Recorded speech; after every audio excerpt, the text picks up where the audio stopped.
Good morning, everyone. I'd like to thank LabRoots for inviting me to speak. Because of this virtual format, I've been asked to introduce myself. I'm a diplomat of the American Academy on Anti-Aging Medicine. I received my Doctor of Pharmacy from the University of California, San Francisco, and completed my residency with Kaiser Permanente in Los Angeles, California.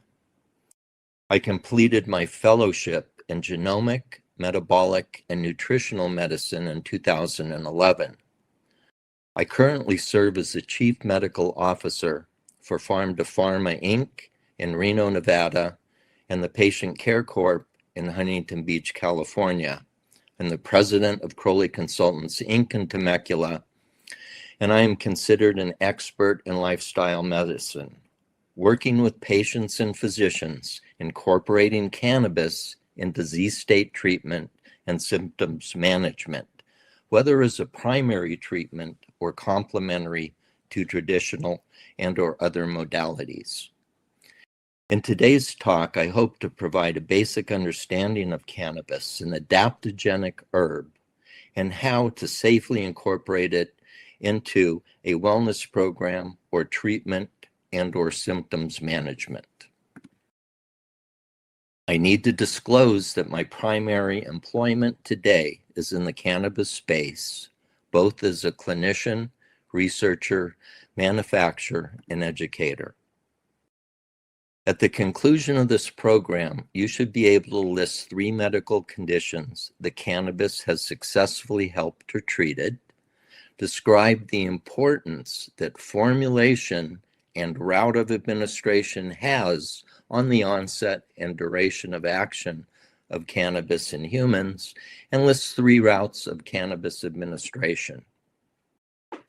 I intend to go over important basic cannabis terminology, discuss general considerations when considering a cannabis product or treatment, list most common real-world medicinal uses of cannabis today, and present some published data and case reports supporting the use of cannabis and a few of those indications. I find cannabis to be a beautiful plant. On the right, a cannabis leaf, and on the left, an example of what is referred to as a bud, which is the cured and trimmed final consumable form of the cannabis flower. Which picture on the left or right depicts the cola of hemp? To the trained eye, today they're pretty much indistinguishable. On the right, a hemp cultivar with a THC content of less than 0.3%, and on the left, cannabis sativa, which is a 4-to-1 ratio CBD to THC, which is a marijuana cultivar. Both plants are cannabis sativa L, which describes the species. The term marijuana and hemp are regulatory terms used to describe the THC content. Marijuana being greater than 0.3 milligrams per gram of THC in the dry weight of the plant, and still considered federally a Schedule I drug, which by definition has no recognized medicinal value and is highly addictive. And hemp, having 0.3 milligrams per gram of THC or less in the dry weight of the plant. Congress amended the Pharm bill in October of 2018 and defined hemp and all of its components an agricultural commodity and legal in states that have approved USDA programs and by default federally legal. Bacteria and fungi have strains. Plants do not. Strain is the layperson's term for cultivar, describing phenotypically different plants, generally named by the grower based on smell, appearance, and the physiologic effects. Common terms are sativa, which describes a taller, thinner plant, which generates more of an energetic feeling. Indica being short, squatty plants that tend to provide a more relaxed feeling. And hybrids, a mix of the two, which make up greater than 95% of the flower market today on in the legal market. Now, chemovar is a term used to describe the components of cannabis, and over time, as the science moves forward, will be a better term to describe and ensure reproducible cannabis experiences and effects.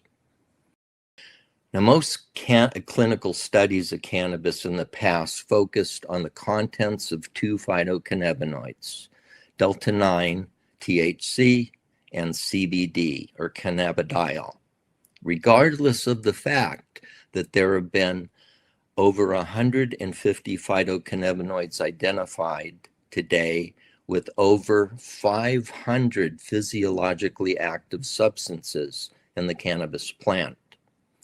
Now, on the right in this heat map, the LCMS concentrations of 36 cultivars up on the y-axis. I know it's a challenging slide to see any detail, but those concentrations of the phytocannabinoids are listed, and each phytocannabinoid identified in this heat map is on the y-axis. In typical lab testing in the US today, we only look at 13 to 20 phytocannabinoids. As you can see, there are 10 different THC types and 10 different CBD types alone, which will speak to the difficulty a patient or clinician has in determining what mix of cannabinoids are helping or hindering treatment outcomes. As of the publication of this reference in 2020, there's been over 27,000 studies published in peer-reviewed literature. I like this slide because it looks at the major components of cannabis: the phytocannabinoids, terpenes, flavonoids, sterols, fatty acids, and triterpenoids, which make up the over 500 physiologically active substances in the cannabis plant. This is a diagram of the phytocannabinoid acids and how they're metabolized in the plant. CBGA is the mother of all phytocannabinoids, and all of the phytocannabinoids are derived from CBG.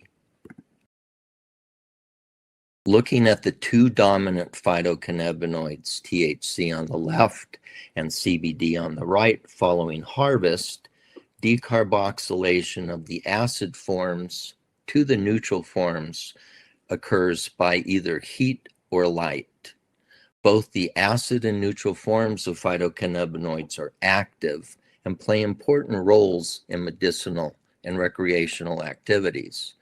Remember that the neutral form of THC is the form that causes the intoxication.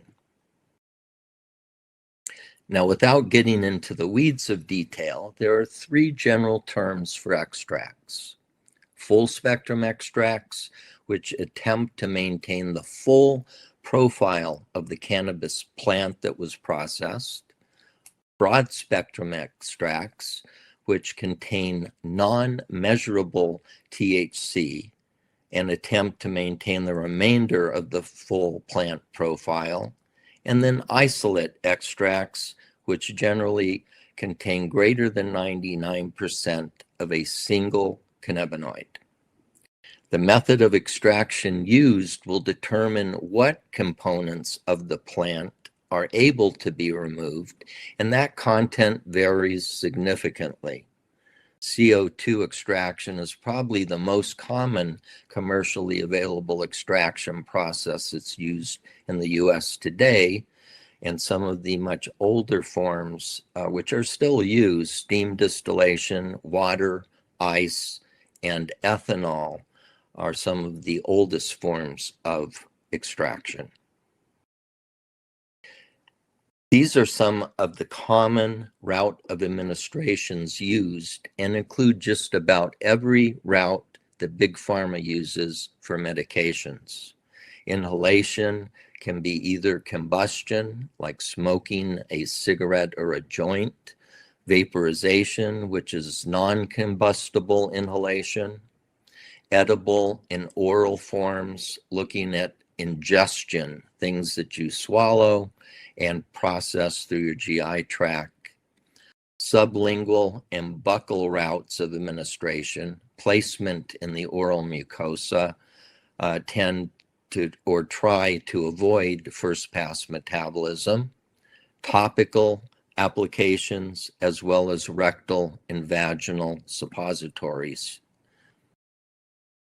Looking at general guidelines for a route of administration, there's general principles that we can apply, and looking at the major cannabinoids and terpenes that help with that initial guidance based on the route of administration. Inhalation, whether it's smoking or vaping, generally has an onset of action of less than a minute and a duration of 1 to 3 hours. If you're consuming something and swallowing it, whether it's a food or candy product, edibles, or orally administered traditional pharma dosage forms, can take between 45 minutes to 4 hours for an onset of action, with durations of action ranging from 6 hours to over 24 hours from a single dose. It depends on what's in the stomach at the time of administration, and generally this route is very unpredictable for most people. Bypassing the first pass metabolism and using placement under the tongue, which is sublingual, has an onset of 15 to 45 minutes, and it's variable based on how long that product is held in the mouth before swallowing it and turning it into an orally administered form.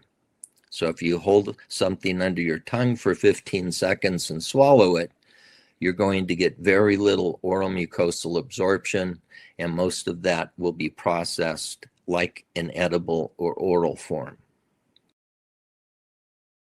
There are many misbranded tinctures. Tinctures are an ethanol-based sublingual solution, and most tinctures are labeled as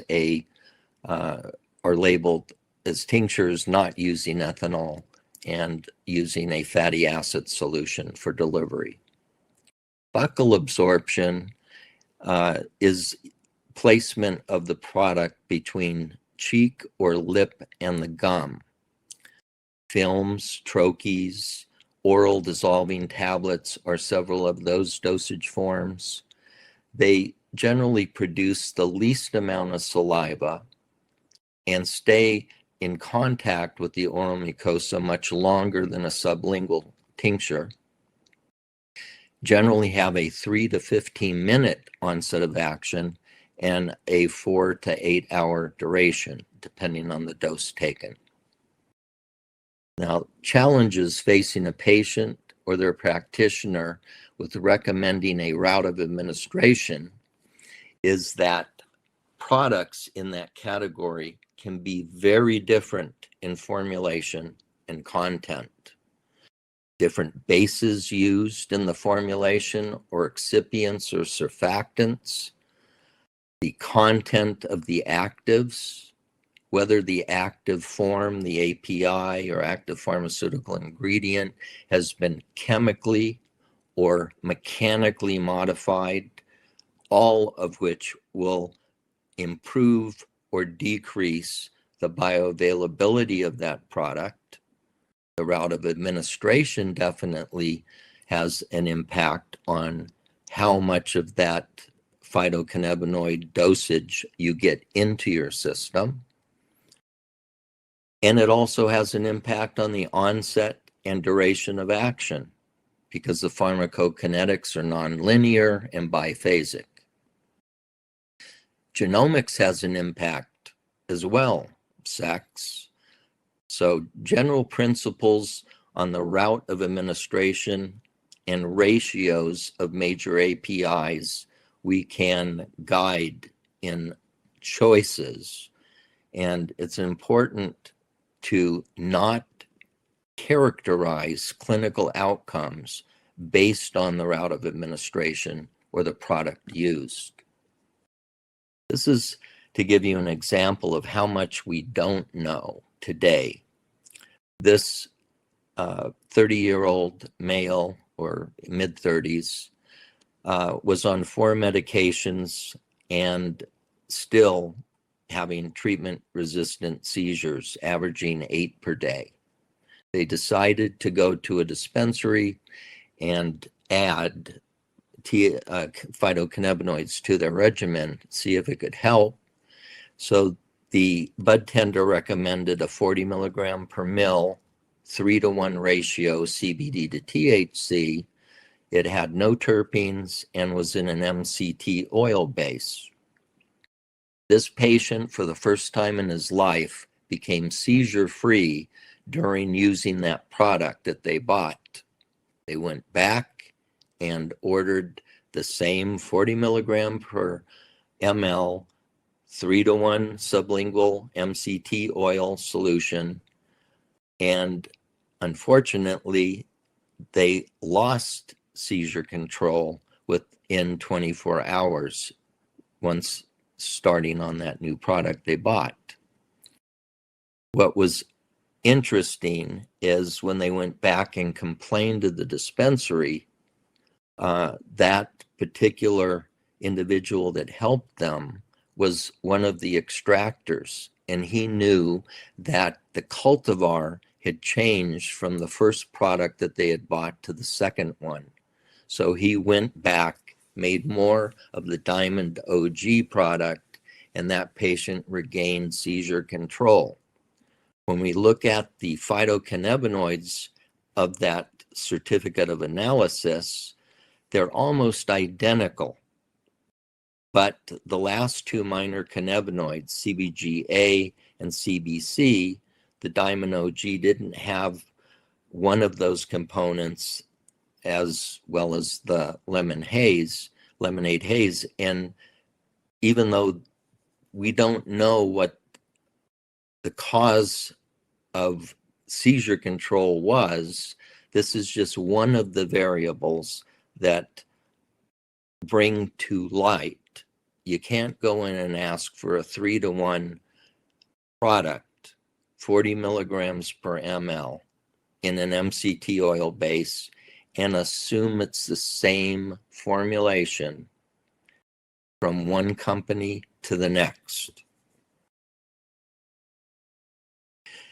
Now, how could one adaptogenic herb have an effect on so many conditions?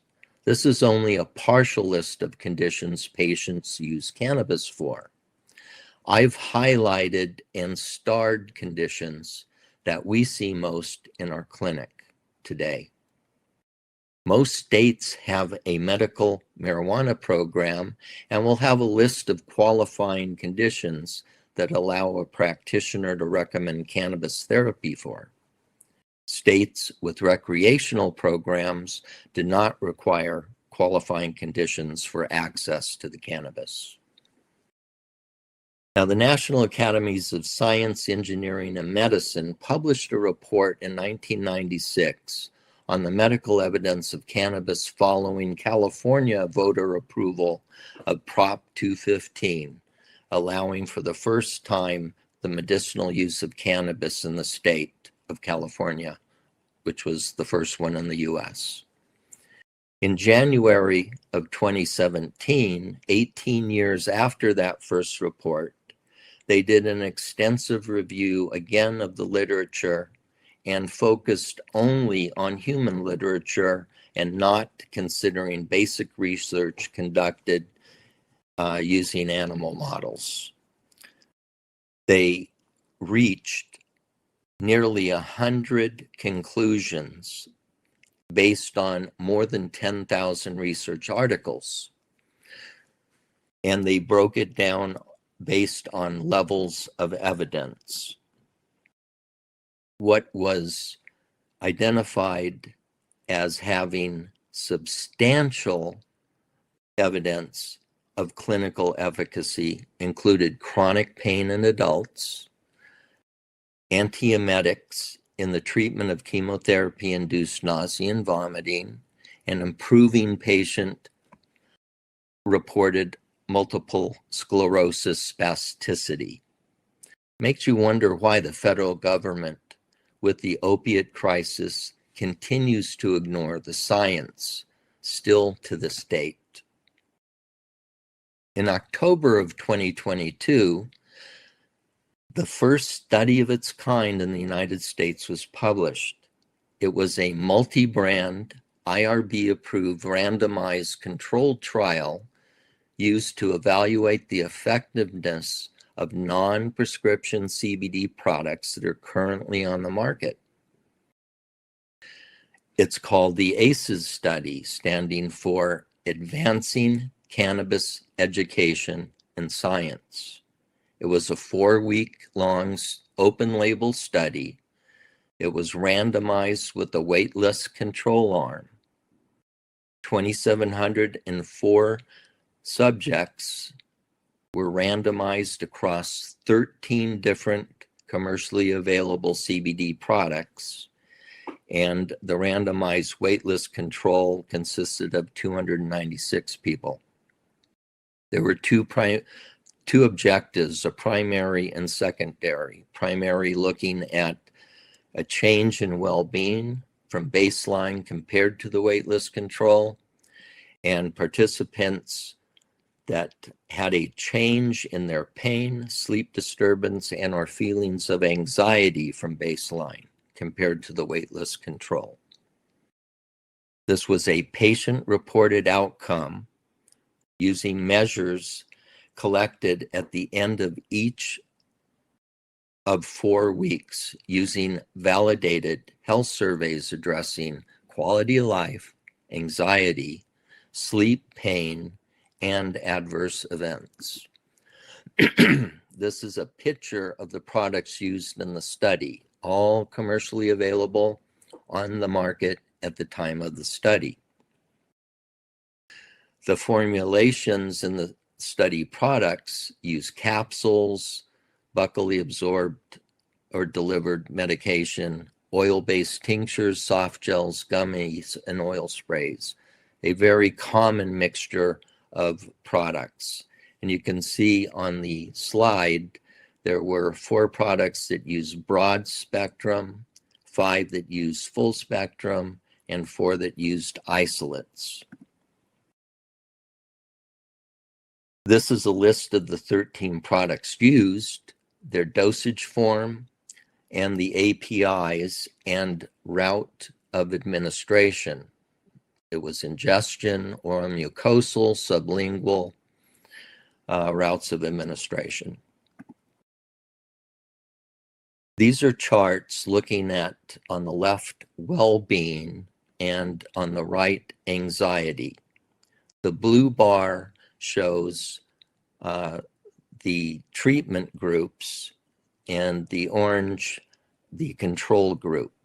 So you can see that on the left, scores for well-being improved, and on the right, the mean anxiety scores all dropped, which means their anxiety improved. Taking any CBD product led to significant improvements across all health outcomes relative to the waitlist control.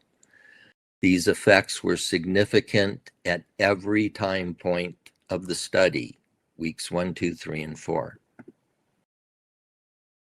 This on the left, the impact on sleep, and on the right, pain. Both were great improvements statistically based on the comparison to the control group. So looking at the results, the largest improvements observed in the first week of use, 71% improvement in well-being scores on average.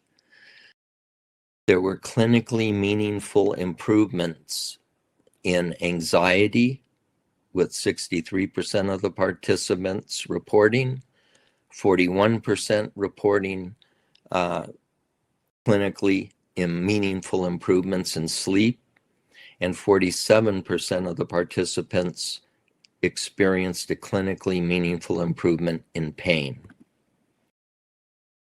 Approximately 10% of the participants reported an adverse effect. They're listed here from the most frequent down to the least frequent. So let's look at pain in older adults. Up to 50% of community dwelling and 80% of nursing home residents complain of pain.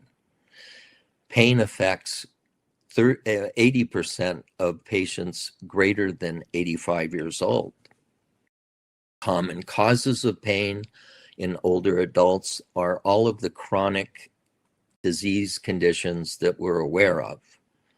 Pain leads to decreased functional status, increased falls, depression, interrupted sleep, anxiety, agitation, and just generally poor quality of life. Now, the traditional pain therapy that's used in the adult can cause all of these adverse reactions. And looking specifically at opioid-related deaths, the previous 12 months ending in April of 2021 reported to the CDC that there were greater than 100,000 fatalities. Now, this Israeli study, published in 2018, using Tinkum Olam products, which are used medically in Israel in patients that were 65 years or older, looked at the most common indications for the use of cannabis, which were pain and cancer. And they looked at the results after 6 months of inhaled cannabis use, where 93.7% reported improvement in their condition, their pain level dropped in half, and the number of reported falls was significantly reduced. The most common adverse events reported were dizziness and dry mouth. And after 6 months of cannabis use, 18.1% decreased or stopped their opiate use. Looking at one of the challenging types of pain, neuropathic, there was a meta-analysis done reviewing 16 studies totaling 1,750 participants using commercially available FDA-approved products, whether it was FDA approved in the States, in the US, or out of the country. They concluded that cannabis-based medicines may increase the number of people achieving 50% or greater pain relief compared to placebo, and that cannabis-based medications has probably increased the number of people achieving pain relief of 30% or greater. Looking at a study of chronic non-cancer patients that I published in 2018, which was an observational longitudinal study of clinic patients over 12 weeks that had a primary diagnosis of chronic non-cancer pain, we used the buccal route of administration between cheek and gum. The onset of analgesia was reported to be between 5 minutes and 40 minutes. The average reduction in pain intensity numeric rating scale was roughly 50%, and 31 of the subjects using opiates, 26 reduced or discontinued the use of their opiate without any reported symptomatology of withdrawal, and 100% reported an improvement in the global rating scale or quality of life. And Blake et al. Used Sativex, which is a commercially available oromucosal spray that has been approved by equivalent FDA agencies in almost 30 countries. And they used this Sativex product with placebo in a randomized, double-blind, parallel group study of 58 patients. Sativex patients had a statistically significant improvement in pain on movement, pain at rest, and sleep using validated surveys in rheumatoid arthritis patients. There was no effect on morning stiffness, but the baseline of these subjects were scoring low. Adverse events were mild to moderate, and no patients withdrew from the study. Looking at chronic pain and opioid use, Ming did an observational study of Canadian patients remaining on cannabis for 6 through 12 months. Cannabis users reported a 50% decrease in opioid use at 12 months, and pain intensity and related pain interference scores were reduced. Quality of life and general health symptom scores were improved compared to baseline, which are all statistically significant.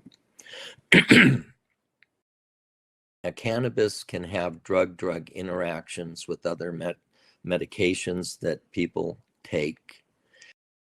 Where that interaction occurs generally is in phase 1 elimination, which is in our liver, which is called the cytochrome P450 isoenzyme system. More than 60% of prescription medications are metabolized by the cytochrome P450 system, and all phytocannabinoids can inhibit CYP450 enzymes. Most of those families are the CYP2C, 2D, and 3A families. So if you're on a medication that falls into the metabolism of one of those families, there potentially could be a drug-drug interaction. It's important to realize that most of the studies that have been done are theoretical from in vitro work using a 10 to 400 fold super therapeutic concentration, which generally is not seen in clinical use. But there are some significant drug interactions like warfarin or clobazam and others. Now, projectcbd.org is a fabulous reference, free access on the internet for healthcare providers and patients. I recommend that you visit the site and learn the science as well as the real-life stuff involved with cannabis therapeutics. Looking at general rules for a starting dose, most everyone will tell you to start low and go up slow. Now, in our clinic, most naive cannabis patients should begin, and we start them on CBD for 1 to 3 days, ask them to determine how well that worked for them, and if their treatment goals are not met, we add THC, typically in a 1 to 2.5 milligram dose. Again, it's important to know whether you're using the acidic form of THC and or the neutral form. Cannabis has a biphasic action, and generally there is a response at a lower dose and a response at a higher dose. Those responses can be different, but many times a lower dose will provide the symptomatic therapy that a patient is looking for. Different delivery methods have different onsets and durations of time, so be cautious. And pay attention to the ratio of CBD to THC, and again, whether those ratios include the acidic form and or the neutral form. Remember that the neutral form of any of the THC product or the phytocannabinoids are the area where intoxication can occur, mainly with delta 8, delta 9, and delta 10. Remember that formulations differ greatly, so just knowing the concentration and the ratio may be very misleading. And remember that CBD is an antidote to the intoxication caused by THC in the neutral form. This is part of the first page of the certificate of analysis for the Trokie product that was used in the ACEs study. The C of A provides details that include the cannabinoid and terpene profile. It looks at microbiological and mycotoxins, whether there is residual solvents or pesticides in the product, and heavy metal screening. Why do you need to see a C of A? Because testing is done to ensure that you are getting what is safe, correctly labeled, and it is contamination free. I cannot stress or urge anyone that's considering cannabis as a therapy to make sure that the company and the product has a certificate of analysis, and preferably that certificate of analysis is provided from a link to a third-party lab. This is a list of organizations that provide some of the best information and guidance. Most of the clinicians or healthcare providers associated with cannabis therapy are members of one or more of these organizations. And that does it for this presentation. I hope you enjoyed it and have a wonderful day, and I look forward to your questions.